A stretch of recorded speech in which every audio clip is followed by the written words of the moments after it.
Okay, fourth graders, this is Mrs. Nelson, and we're going to be looking at a 4x1 area model.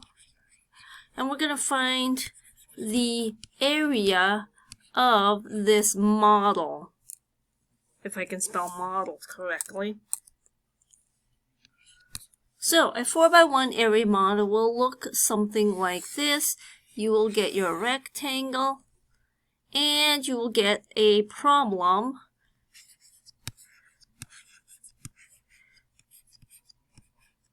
That's your multiplication problem, and your area model will be labeled something like this. So you'll have the dimensions on it.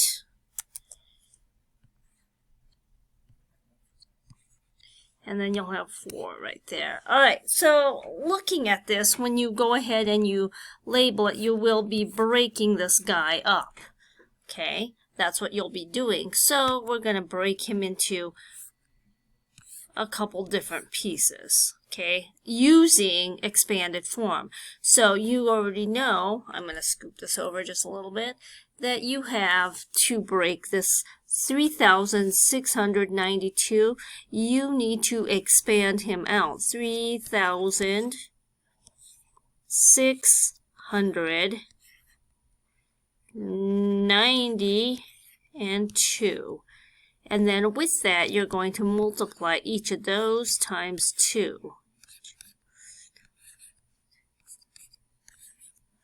And then that'll be what they equal out. Okay, so now we're going to fill that in here. So you're going to fill in your expanded form. So you'll have, I don't know why I wrote 2 on there. I have 2 on the brain. That'll be 4, 4, 4, my bad, 4. So now you're going to come back over here and fill in this problem. So you'll have 3,692, and then you're going to multiply all of that by 4. Because remember, this is, I'll try to get that. So when you look at it, this rectangle right here, that's 4 by 3,000. This rectangle is, because it's 4 from top to bottom right here, and then 600 from side to side. Okay? This one is 4 top to bottom, 90 side to side.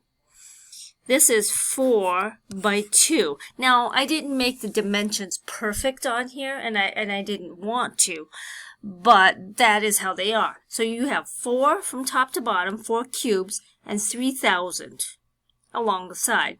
4 top to bottom, 600 side to side. 4 top to bottom, 90. Each of these are tiny little rectangles. You're just breaking 3,692 into individual rectangles. Alright, so now we're going to multiply 4 and the 3. You already know that 4 times 3 is 12. So we're going to pull this over. I'm going to make it a little bit smaller and pull it over. Push it over just a little bit. Okay, so you know that that's 12, and you know that if you have 3 zeros behind that guy. You have 3 of them. Because you have 3 zeros, you'll have to add 3 zeros back here. Okay, so you know that. So you're going to do that. 1, 2, 3. Let me fix those zeros for you because I don't like those zeros. Alright, so those are my zeros. And I already know that the 4 and the 6 is 24, and I need 2 zeros, so I need to make sure I put 2 zeros back here. Okay, so I have 2 zeros, and then 4 times 6 is 24, so 2,400. Okay, and then I know the 4 and the 9. The 4 and the 9 are going to be 36 plus the 1 0. So you have 1 0 here and the 36. So that's where you'll put it. So you'll have the 36 and the 1 0. And you're going to have 4 times 2, which is 4, and the 2, which is going to be 8. So you'll put the 8 right there. And then you're going to add up all these dudes. So this is, again, this is going to be the area of this guy right there. So what is that answer going to be? So we are going to add top to bottom, and then we're going to go right to left. So adding top to bottom, we have the answer of 8.